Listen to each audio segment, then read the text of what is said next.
So this is a time for questions and answers and conversation and discussion.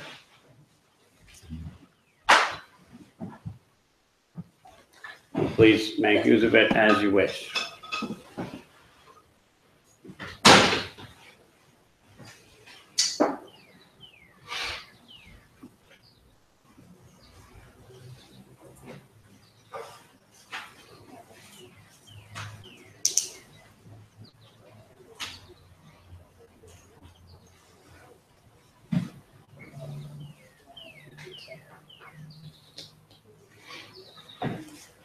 Sorry. Mm-hmm. You spoke about becoming aware of suffering and working to free ourselves from it and free others from it, if possible. And I'm curious if you could speak to suffering that is necessary or that we are unable to eradicate. What suffering is necessary? Suffering that there's nothing we can do about. Okay, so just the latter, suffering that we're unable to eradicate. Yeah. Good.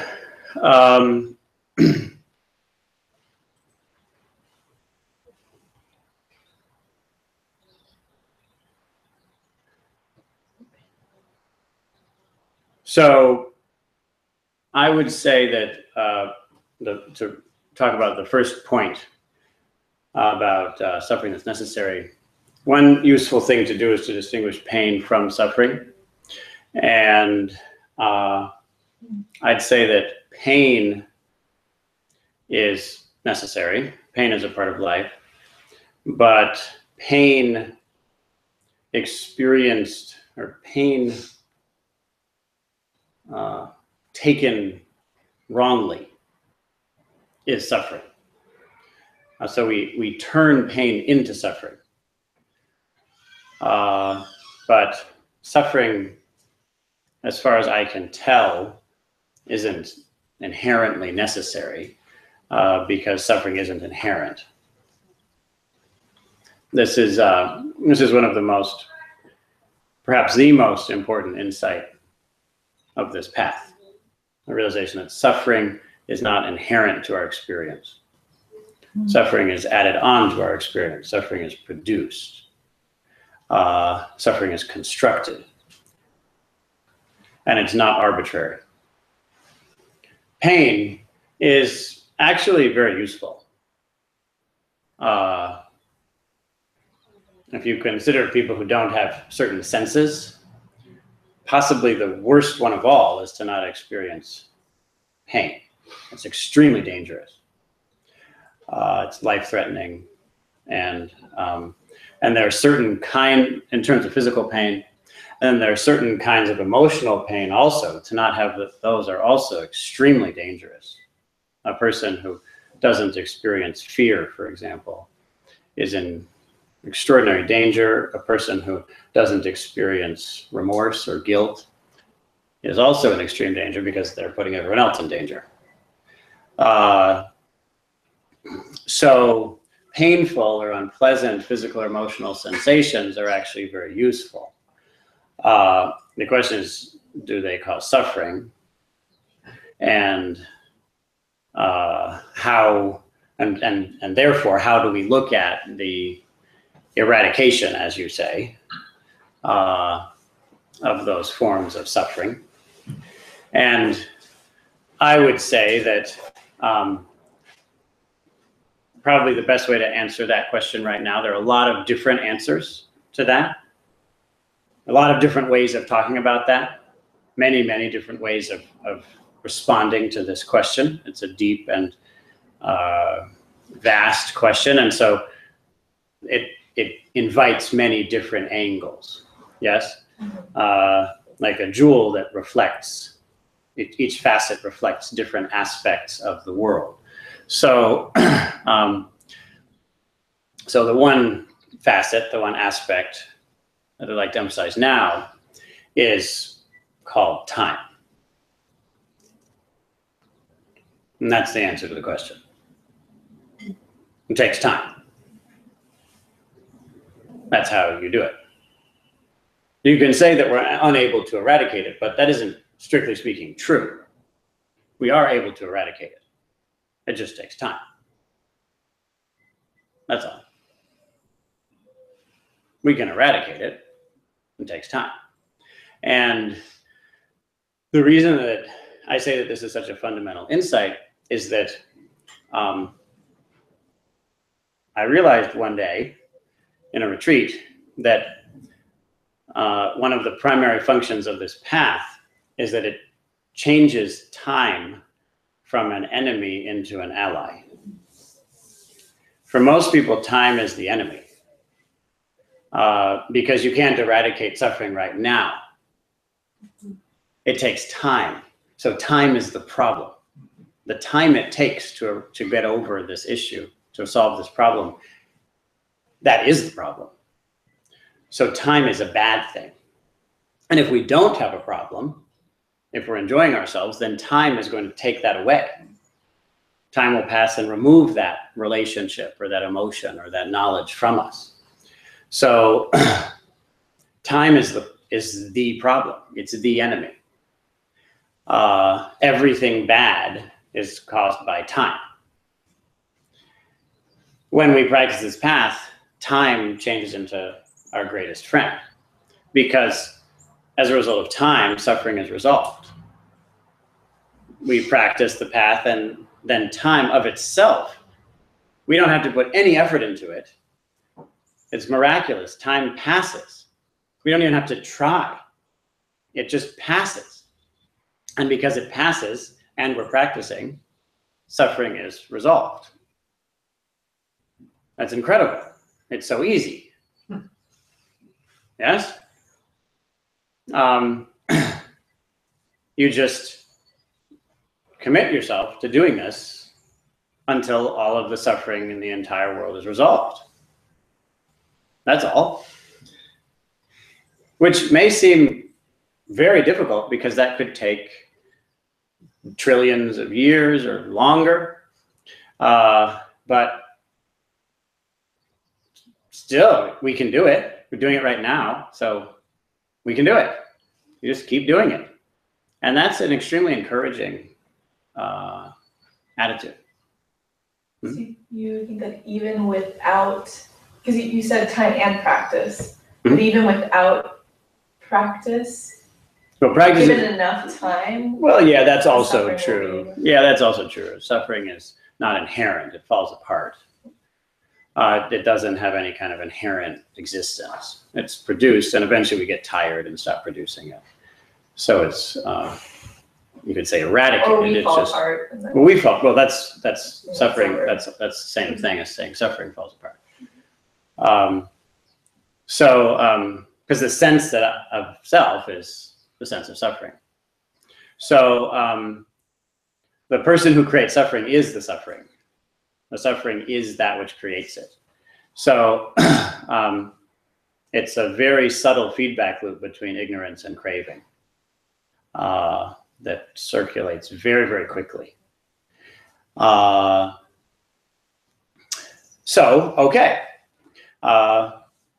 In some way it passes, and yet there is a way to enable that, to catalyze that, and that way is this practice. And again, the essential, because you can make more suffering. It's not that you can't. It's not as if it only passes away. It's not that suffering has the nature of passing away only. It also has the nature of arising. Yes? Yeah. It is caused and then it falls apart. Okay? It has an origin and a cessation. And so it's possible to, on the one hand, enable that cessation, on the other hand, not cause the arising. And that's what this practice is, right? It's the ability to achieve that.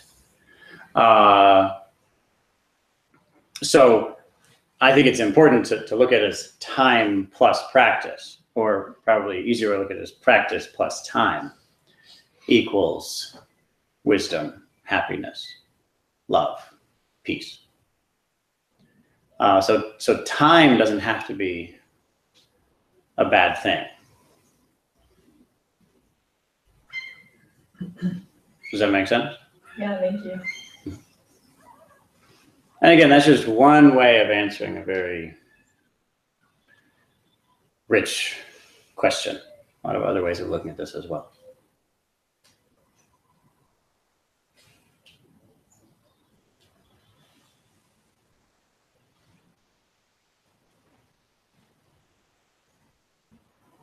And there's one other facet is that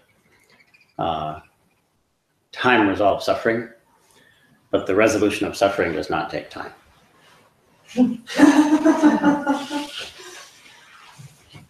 No, two facets now. We take time. I don't know that we have to conceptualize it too much. Those are just two different true things, and we have to deal with the fact that there may be some cognitive dissonance. Yes, it's sunny, and soon enough I could say it's cloudy. I may not be wrong in either case, right? Just two different aspects of weather.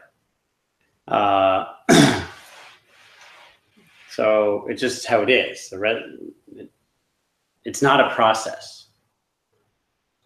It's a process. We walk a path that's a process, but the liberation is not a process. Insight isn't a process. It's just how it is. We just have to deal with that, whether we can understand it or not. Reality doesn't adjust so that we can understand it. We adjust our understanding in accordance with what we observe.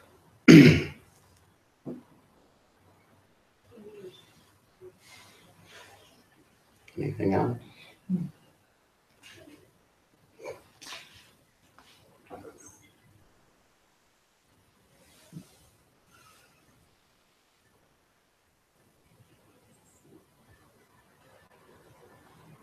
So was the talk totally clear to everyone?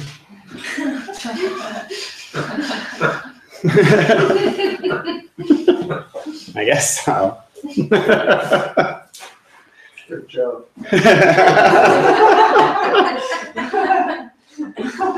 Announcements.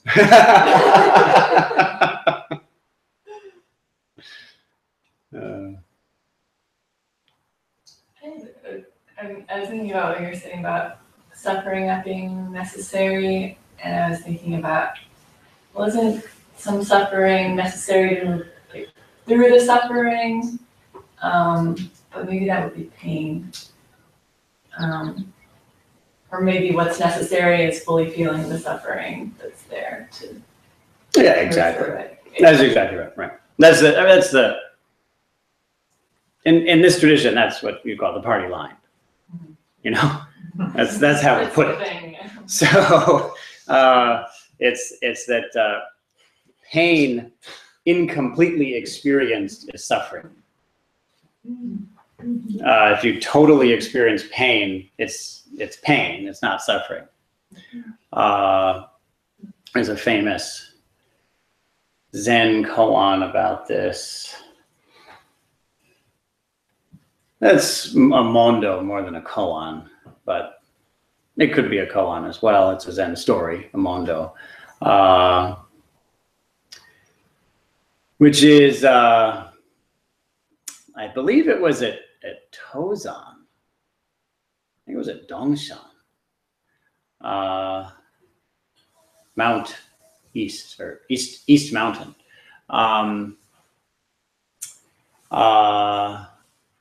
Where I think it was there. It was cold there, and it was hot there. Sort of like Vermont. Sometimes in the winter it's cold, the summer's hot, and so a monk in the wintertime was so cold. It's not like now when we have all the luxuries of heating and lots of fossil fuels to burn up whenever we feel like it. At the time, they didn't have that kind of technology, and so, and probably not that kind of intent. So it was cold, And it was cold inside, and it was cold outside, and it was cold. And the monks were cold. One of the monks was really cold. And I'm sure he went around saying, I don't have good circulation, and my feet hurt, and my hands hurt, and I don't like this, and this training isn't for me. And maybe I have to leave. This isn't working. If it was just easier, I'd do it, but it's not, so I won't. And finally, he went to the master and he said, the master is so cold. Is there anywhere I can go to get away from this cold? Where do I go? How do I get away from this? How do I escape this terrible cold? And Master Tozan said, I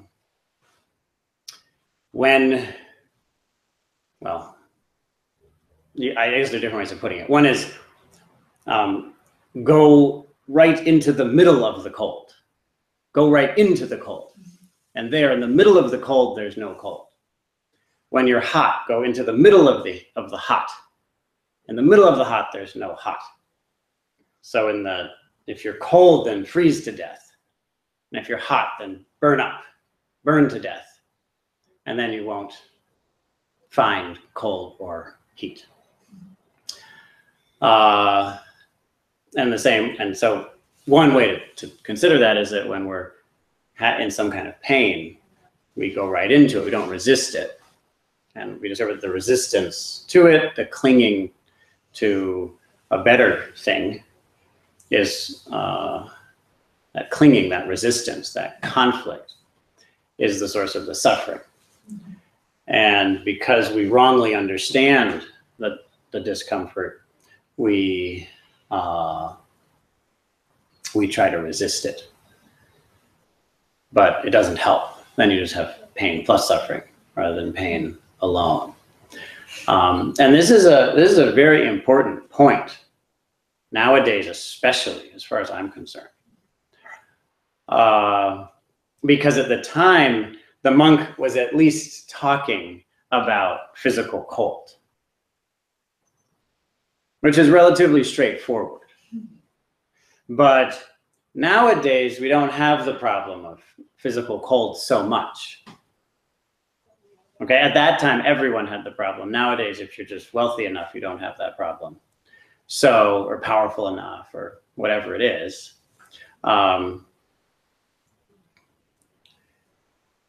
So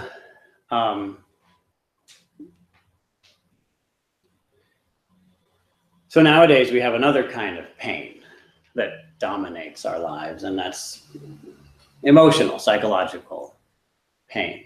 So we can kind of laugh at that ancient monk who was so chilly, but it's harder to laugh at our problems, right? It's harder to laugh at depression and anxiety. Have someone say, when you're depressed, go fully into the depression. When you're anxious, be totally anxious. In the middle of the depression, there's no depression. In the middle of the anxiety, there's no anxiety. That suddenly makes the mondo more real. It's gritty in the way that they are, and that these exchanges actually are. So we go so deeply into the depression that we actually gain the benefit of depression, which is realizing that the world is completely, hopelessly worthless. There's nothing valuable here whatsoever. Yeah, exactly. That's good. I like it. So it's real. There's nothing here for us. There's nothing worth having. There's nothing worth possessing. There's nothing worth doing. It's all worthless, hopeless. And to us, of course, that seems terrifying. Yes? Because that's really bad for the economy. If people believe that, it's terrible. And so we have entire professions and medications based on helping people to improve the economy rather than experience the understanding that there is suffering to really understand that that this is not okay. This is not acceptable. To really see that is to transcend the world. To transcend the world. To actually transcend the world. To transcend hot and cold and depressed and anxious. We completely go beyond it because we see that there's nothing worth holding on to there. And if we stop holding on, then we're free. And that's awakening. So the purpose of depression and anxiety is awakening. And in the past, a lot of people who experienced depression and anxiety then could enter monasteries and achieve awakening, achieve a kind of happiness that couldn't be touched by hot or cold or depressed or anxious. That goes beyond the world because they'd completely forsaken the world, completely abandoned the world. And that's a process that, as you know, if you're familiar with real cold or real hot, not just the kind that we experience nowadays when it's 50 degrees inside and we feel slightly uncomfortable, but real cold will kill you. It really will kill you. And real hot will actually kill you. And real depression will actually kill you. And real anxiety will actually kill you. It's real. And when it's real like that, then you can look at it and know this is quite risky, but there is a path through it. And that path through it goes beyond it. But it's important to have an environment and a guidance that will keep you safe as you go through that process. So that's what monasteries are for. And people have had that opportunity in the past. Nowadays, not so much. And even if you enter a monastery, you still have to spend most of your time fundraising and you know, arguing about how you're going to make decisions and putting up videos online that then don't work. So it's, you know, it's a challenge, but here we are, right? Here we are. This is what we're doing, and we're doing our best. And if we have that opportunity, it's extremely important that we take advantage of it, because that opportunity doesn't come often. And nowadays can at least teach us that. Nowadays can at least show us. Nowadays it's very rare to have a place where you can really go beyond depression without just ignoring the reality of what you see when you're depressed. Not just using something to prevent yourself from seeing what you see. Some medication or attitude, or nowadays mindfulness is used for that, and prevent people from facing what they know to be true. But it's very dangerous to face what we know to be true. And so we need a place where we can be taken care of as we go through that process. And we need to be in a position to commit to follow that system. We need to be able to hold ourselves within the limitations of that system, because that system is designed for our benefit while we go through that process, and it's also designed to protect others from us while we go through that process. So if we have that opportunity, it's of the utmost importance that we take advantage of it, because what we can experience if we realize the truth of depression or anxiety or hot or cold is worth more than the entire world that we give up in order to walk that path.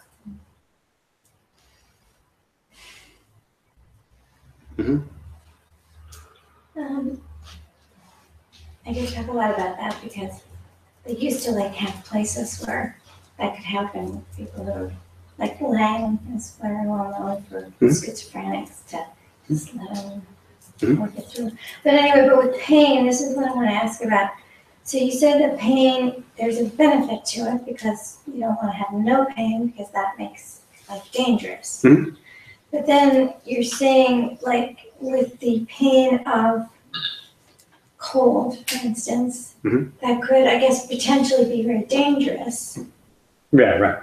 You're saying the way not to make, so you actually being in the cold and getting in the middle of the cold, like inside yourself, I guess, within yourself is what you're saying. Yeah, this is Zen Mondo. And it's very dangerous to try to take Zen literally. Okay. Zen is poetry, and you have to receive it as poetry. A lot of the problems that happen with Zen nowadays is that people take it literally, but none of these people in the Zen mondos in these stories were taking any of this literally. It's not literal. It's not that you, and so it's important that we say this. I suppose I should say this. Right. So, yeah. It's so obvious if you know that world that you forget to say it out loud. You know? So you just forget. So I shouldn't forget. So thanks for reminding me.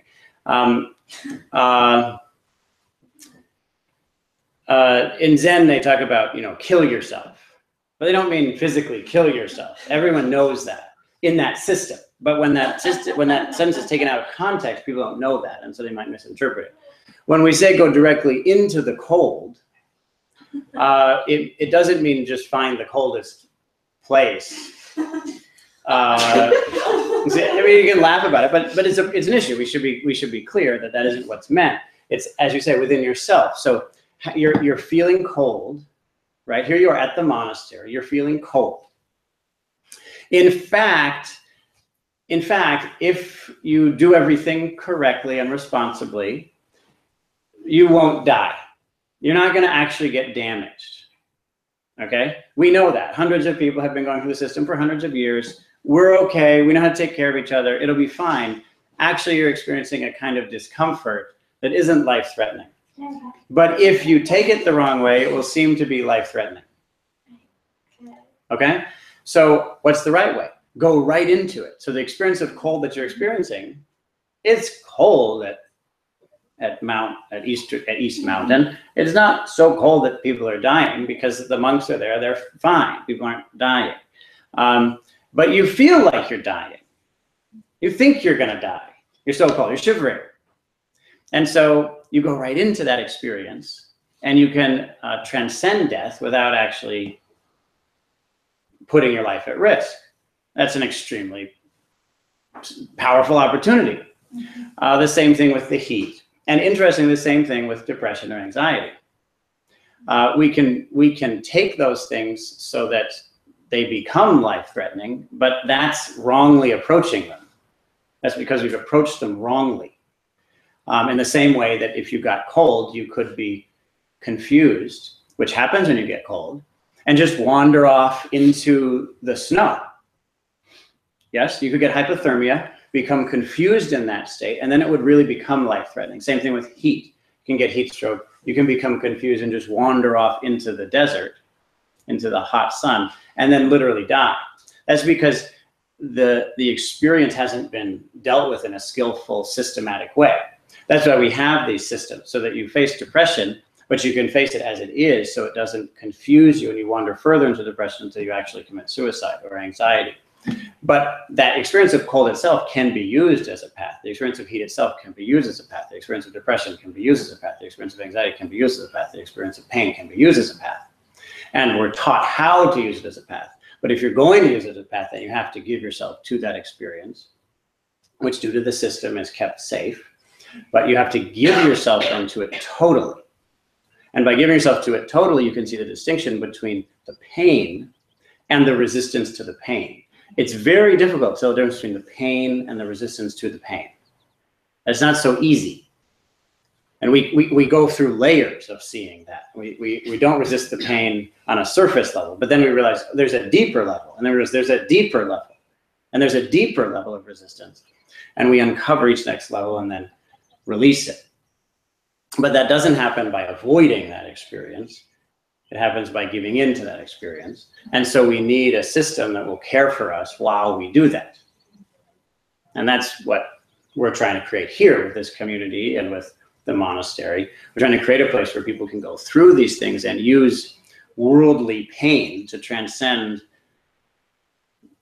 all of the world. Pain and the entirety of existence, to be released from the entire range of perception that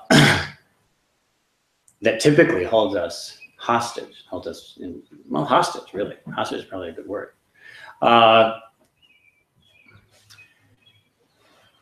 It doesn't mean it doesn't mean that we're literally endangering ourselves. Okay. Yep.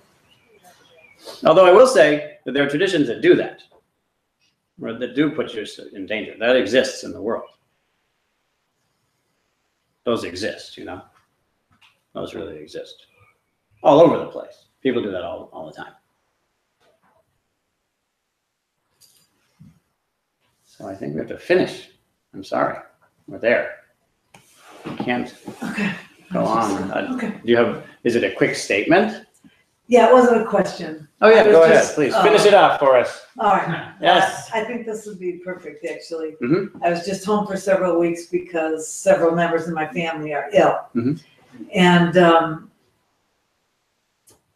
I have the perfect example of the things that we're talking about. I have one brother who's actually fighting for his life, who's just had a bone marrow transplant and has everything that could go wrong has gone wrong. And I have another brother who is just struggling through life. He's angry at life. My brother who's angry at life is just fighting everything, like running. I can just see him running away from all his own feelings and projecting onto the world his anger. And everyone is wrong and everyone is this and that.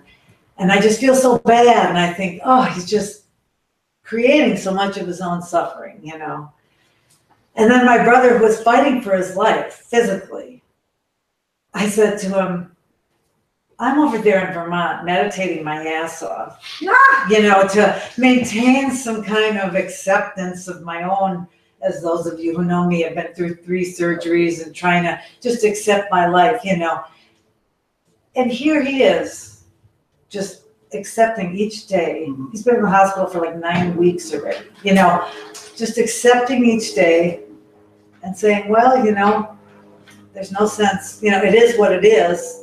That it's just worse if I fight it, and it's just the 2 examples of here's someone just never meditated a day in his life, but just accepting each moment as it comes. And he's been through some horrible stuff, harder for us to even watch than it appears, And then here's the other brother who, for all practical purposes, has a pretty decent life and is just suffering through it. And that's the 2. And so I went there to help out, and I did, with my mom and everything else. And I came home with this gift of them showing me the 2 sides of pain and suffering.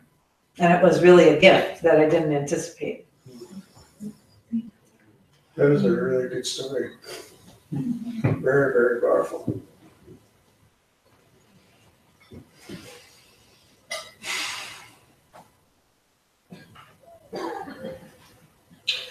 Well, we have come to the end. So now's the time for check this out. Now it's going to be a time for shutting off the